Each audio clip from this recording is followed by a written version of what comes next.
का एक तरह से उनने बैठक बुलाई थी और मुझे इस बात की प्रसन्नता है कि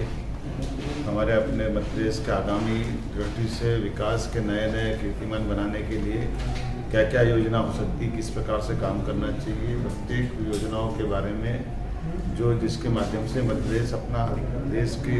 माननीय यशस्वी प्रधानमंत्री की कल्पना अनुसार आत्मनिर्भर बने। मुझे इस बात की प्रसन्नता है कि उच्च शिक्षा के माध्यम से जिस प्रकार से हमने योजना बनाई है, लगभग 75 हमारे भवन विहीन महाविद्यालयों में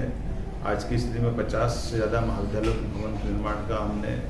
काम प्रारंभ करने का निर्णय किया है। नए नए कोर्स हम प्रारंभ कर रहे हैं जिससे रोजगार मिलेगा। 52 ही जिलों में रोजगार उपलब्ध कराने के लिए एक प्राध्यापक को फ्री किया गया है वाहन दे करके, ताकि वो वहाँ अपना रोजगार दिला सके। इसी प्रकार से विश्वविद्यालयों को ये स्वायत्तता दे रहे हैं कि वो मेडिकल, चिकित्सा और रोजगार परक नए नए कोर्स खोले, जिसके माध्यम से हमारे उच्च शिक्षा के विद्यार्थियों का इसका लाभ मिले और कुल मिलाकर के देश के अंदर जो नई शिक्षा नीति है वो उस तरफ हम कदम बढ़ा सके। मुझे इस बात का भी संतोष है कि जिस प्रकार से माननीय मुख्यमंत्री जी ने कहा है कि हमारे यहाँ कोरोना के अंदर युवा शक्ति का उपयोग होना चाहिए, इसलिए युवा शक्ति कोरोना से मुक्ति इस अभियान में भी हम माननीय मुख्यमंत्री की भावना अनुसार युवा शक्ति का उपयोग करने वाले हैं, जिसके माध्यम से मरीजों की एक ट्रेनिंग, फर्स्ट एड की ट्रेनिंग या कोरोना से बचाव के साधन और समाज की जागरूकता, इस विषय पे हम एक बड़ा अभियान हाथ में ले रहे हैं। हमारे पास लगभग 20 लाख विद्यार्थी और प्राध्यापक गण हैं, जिनके माध्यम से हम पूरे प्रदेश में एक माहौल बनाएंगे, जिसके माध्यम से कोरोना की तीसरी लहर में भी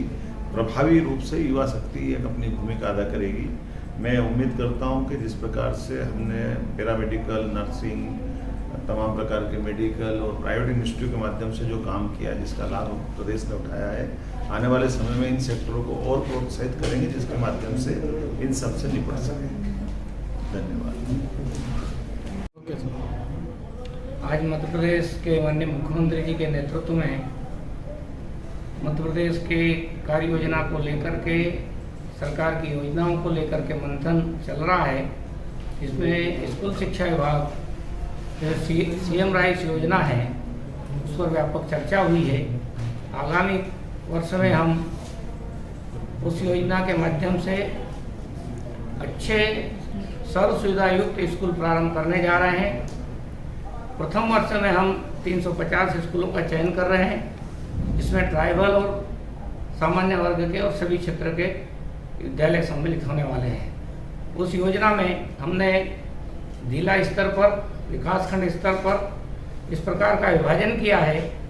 और कुछ क्षेत्रों को ऐसा भी चयन किया है, जैसे नगर निगम क्षेत्र है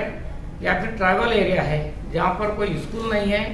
ऐसे भी कुछ विद्यालयों को हम चुनने जा रहे हैं। एक महत्वाकांक्षी योजना है और एक प्रकार से शिक्षा के क्षेत्र में राष्ट्रीय शिक्षा नीति के संदर्भ में एक आमूलचूल परिवर्तन करने की जो पहल हो रही है, उसी के संदर्भ में सीएम राइस योजना के तहत हम उन्नत किस्म के एक प्रकार के ये विद्यालय जो विश्व स्तरीय होंगे, सर्व सुविधायुक्त होंगे, सभी प्रकार के जो शिक्षा दे सकते हैं उस प्रकार की शिक्षाओं का प्रावधान उसमें किया जाएगा और परिवहन की सुविधा भी विशेष रूप से उसमें प्रदान की जाएगी, ताकि बच्चे अपने घर से स्कूल तक आ सके और वापस घर तक जा सके। ये एक प्रकार की बड़ी पहल माननीय मुख्यमंत्री जी के नेतृत्व में मध्य प्रदेश में शिक्षा विभाग के द्वारा की जा रही है।